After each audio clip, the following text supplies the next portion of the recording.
Salut, ici je te propose de regarder 3 exercices que j'ai donnés à mes sup. C'est des exercices sur les fonctions réelles. Le premier, c'est... Oui, on prend 2 bijections de z dans z, f et g, et on va montrer que leur produit n'est pas bijectif. Le deuxième exercice, c'est de calculer la somme des k parmi n au carré. Spoiler, ça vaut n parmi 2n. Et il y a plusieurs manières de le faire. Et enfin, on regarde si l'exponentielle est une somme finie de fonctions périodiques de R dans R. Nous, on suppose rien du tout sur la continuité et la dérivabilité de cette fonction. On veut juste montrer que l'exponentielle n'est pas une somme finie de fonctions périodiques. Donc pour le premier exercice, c'est un exercice qui est marrant parce que on ne sait pas si FG ne va pas être bijective parce qu'elle ne va pas être injective ou pas surjective. En fait, on peut montrer facilement que FG n'est pas surjective. On regarde ce qui se passe sur les nombres premiers. En fait, comme on a des fonctions à valeur dans Z, le fait qu'on ait FG, f de x, g de x égale p premier, implique, il y en a un des deux qui vaut plus moins p et l'autre il vaut plus moins 1, que f de x ou g de x égale p. Sauf qu'il y a au plus 4 points par injectivité de f et g, où le module de f vaut 1, ou alors le module de g vaut 1. Ok? Donc ça, c'est pas possible, parce qu'il y a une infinité de nombres premiers. Et donc, f n'est pas surjective. En fait, je crois qu'on peut montrer que fg n'est même pas injective. Mais comme c'est beaucoup plus dur, dès que quelqu'un essayait de montrer la non-injectivité, je lui disais de montrer la non-surjectivité. Voilà. Pour le deuxième exercice, l'idée canonique, c'est d'utiliser la formule de Leibniz. On regarde la fonction qui a x associé x puissance 2n. F, on sait que f de n de x, c'est 2n moins n plus 1 x puissance n, ce qui égale à n parmi 2n fois n factoriel x puissance n. Mais si on écrit que x puissance 2n, c'est x puissance n et x puissance n, alors on a que fn de x, c'est la somme, ça je vais appeler g de x, somme pour allant de 0 à n de g dérivé i fois de x, g dérivé n moins i fois x, k parmi n. Voilà. Sauf que la dérivée g im de x, ça c'est somme 0 à n de 1 sur k factoriel, 1 sur n moins la somme k, pardon, 1 sur n moins k factoriel, x puissance n. Par exactement la même dérivée que là-haut. Et donc ça fait somme k parmi n carré sur n factoriel.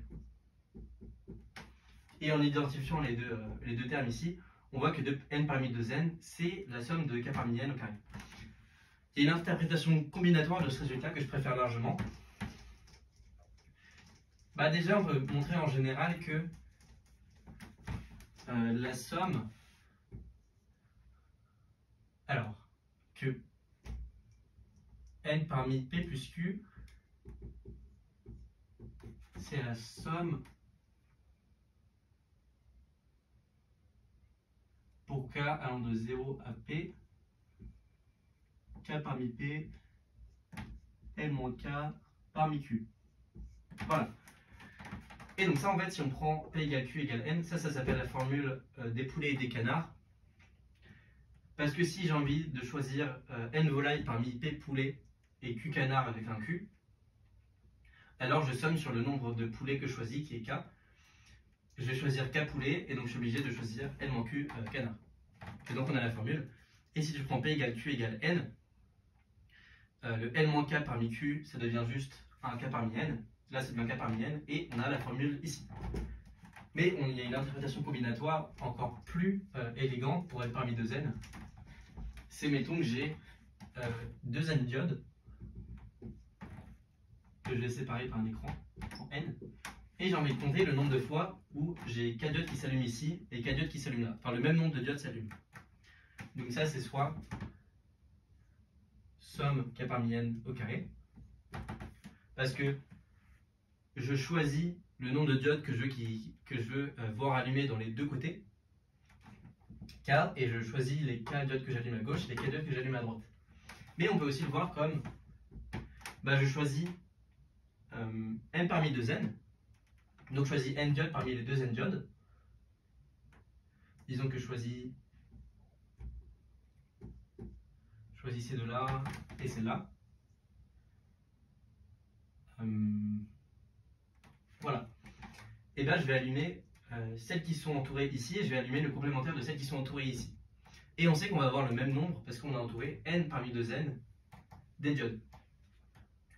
Ici, on va avoir, si je note k le nombre de diodes qui sont entourées à droite, ça va être n-k diodes ici.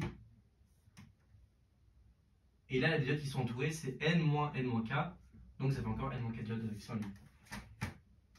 Voilà. Ok, donc le dernier exercice, c'était celui qui était le plus tricky. Montrer que l'exponentielle ne peut pas s'écrire comme une somme finie de fonctions périodiques de R dans R. En fait, on va le faire par récurrence. J'écris exp qui égale à f1 plus fn. Donc je suppose que n est plus grand que 2. Parce que si n égale à 1, c'est gagné parce que l'exponentielle n'est pas périodique.